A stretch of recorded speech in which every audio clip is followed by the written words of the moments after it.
Nous allons célébrer Noël au milieu de beaucoup de défis. Nous faisons face à des défis dans presque tous les domaines de la vie, économiquement, socialement, et nous faisons face à des défis spirituellement.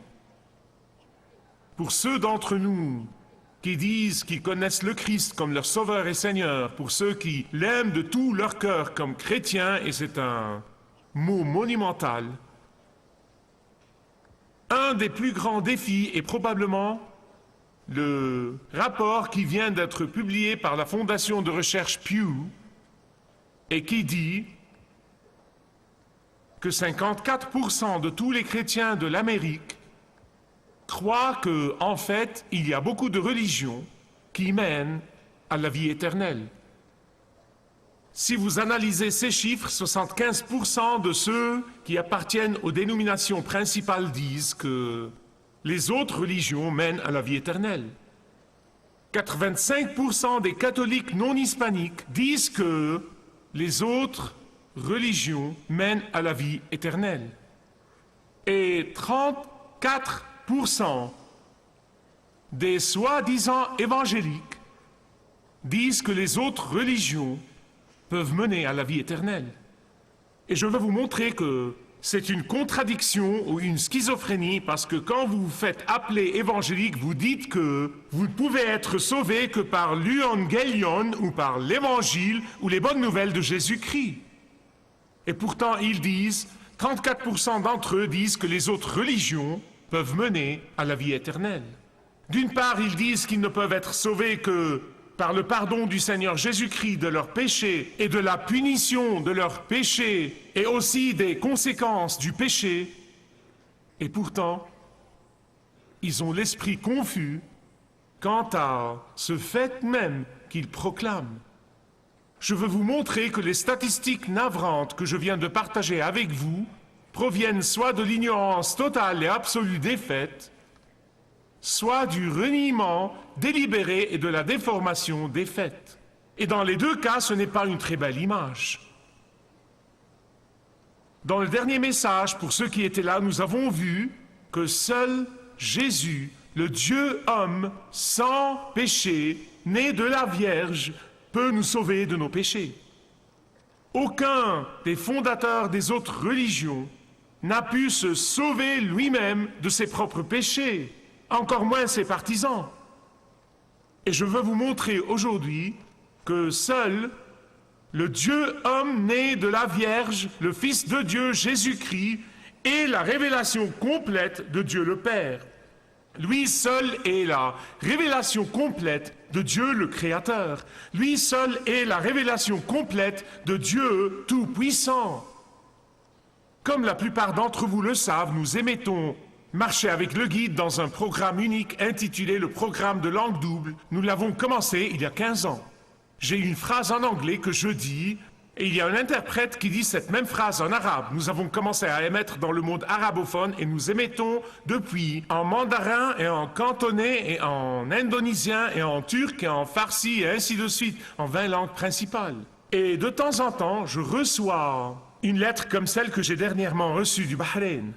Et elle ressemble à peu près à ça. Cher Dr Michael, tu brûleras dans le feu de l'enfer parce que tu prêches que Dieu s'est fait homme et qu'il est le seul chemin du salut. Eh bien, en réalité, je recevais des lettres de ce genre du clergé de l'église principale à laquelle j'appartenais. Et je ne sais pas laquelle des deux est la plus dure. Je comprends pourquoi un musulman, et à propos, j'aime les musulmans, je ne les déteste pas, je n'ai jamais détesté personne. Or, je comprends leur confusion. Mais ce que je ne comprends pas, c'est que plus de la moitié des soi-disant chrétiens de l'Amérique nient le fait de base que seul le Dieu homme, le Christ né de la Vierge, est le seul chemin à Dieu le Père. Écoutez, la vérité c'est que personne ne peut prétendre être chrétien sans croire cette vérité fondamentale, cette vérité principale absolue, car la Bible dit clairement que Jésus est venu du ciel pour révéler Dieu le Père. Et dans la culture hébraïque, et c'est pourquoi vous devez comprendre la Bible, c'est donné dans un contexte hébraïque, avec une mentalité hébraïque, avec une interprétation hébraïque. Et dans la culture hébraïque, un père est tout pour son fils. Dans cette culture-là, un fils est tout pour son père. Dans cette mentalité hébraïque, le père et le fils partagent non seulement la lignée, ils partagent non seulement l'origine de leur généalogie, ils partagent non seulement leur physique et leur physionomie, ils partagent non seulement leur façon de penser, mais encore ils sont dans une parfaite unité. Leurs cœurs battent avec les mêmes préoccupations, leurs buts dans la vie sont tout à fait les mêmes. Ce que aime le père ou ce qui plaît au père plaît au fils et vice-versa. Ce qui blesse le fils blesse le père et vice-versa. Quiconque honore le fils honore le père et vice-versa. En fait, dans les langues sémitiques, si vous écoutez les gens parler, un père parle de son fils, il fait allusion à lui par moments comme « mon cœur » ou « mon foie ». Non, mais c'est une image qui est vraiment très puissante. Mais c'est comme ça qu'il comprenait cette relation. Et c'est pour cette raison que, quand Dieu a décidé de se révéler à l'humanité, il a choisi l'image d'un fils. Écoutez-moi sur ce point, une grande partie des croyants ont l'esprit confus là-dessus. Ils pensent que Jésus est Dieu junior. Il ne l'est pas. Il est Dieu de Dieu même. Et il a choisi cette image puissante de fils pour se révéler. À l'époque, dans la pensée hébraïque et dans la culture hébraïque, il n'y avait pas de père fainéant, il n'y avait pas de père absent, il n'y avait pas de père froid et distant ou de père qui ne grandit jamais. Non, non, non, tout ça c'est de la pensée occidentale, c'est de la culture occidentale, de la culture moderne. Mais au cas où vous pensez que les Occidentaux ne peuvent pas comprendre ça, je veux vous raconter une histoire vécue.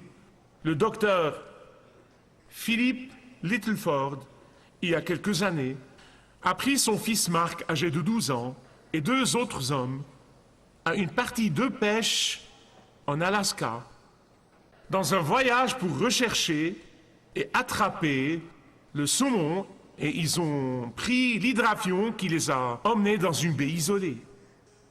La pêche était vraiment tout ce dont ils rêvaient. Mais à cause de la marée fluctuante, ils ont laissé l'hydravion sur le rivage à 7 mètres environ de l'eau. Et après avoir cuit leur poisson, les 4 ont dormi dans l'hydravion. Quand ils se sont réveillés, c'était la marée haute et l'hydravion était à la dérive dans l'eau. Donc, voyant ce qui est arrivé, ils ont fait démarrer le moteur et en effet, ils ont décollé, mais ils n'avaient pas remarqué qu'un des flotteurs de l'avion était crevé et il était lourd à cause de l'eau qui le remplissait. Donc, le poids supplémentaire a causé l'écrasement de l'hydravion quelques minutes après le décollage. Tout le monde a réchappé de cet accident, mais ils n'avaient pas d'équipement de sauvetage à bord. Donc, ils ont utilisé leur cuissard comme flotteur, mais l'eau glaciale était si mortelle et menaçait leur vie. Le courant était très fort pour Marc, âgé de 12 ans, qui n'a pas pu nager contre lui.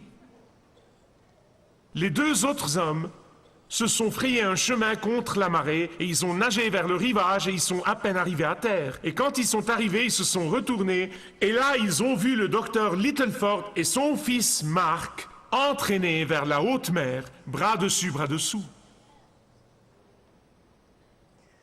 Plus tard, le garde-côte leur a dit qu'ils ont découvert que le docteur Littleford aurait pu gagner le rivage. Mais cela aurait signifié abandonner son fils.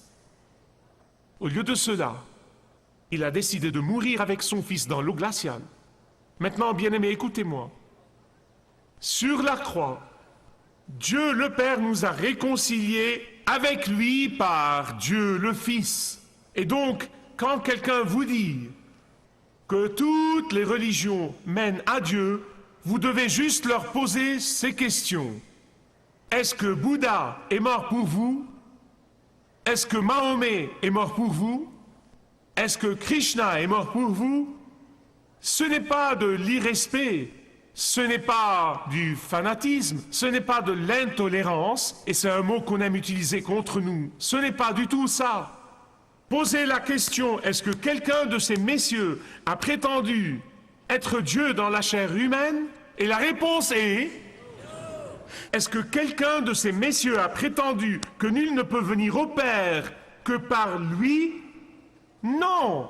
Est-ce que quelqu'un d'entre eux a prétendu qu'il est le chemin, la vérité et la vie et que nul ne peut venir au Père que par lui?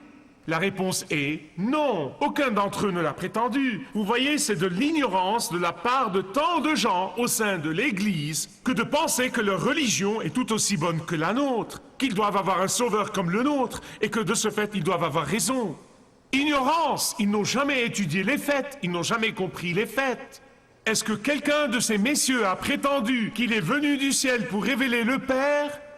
Non!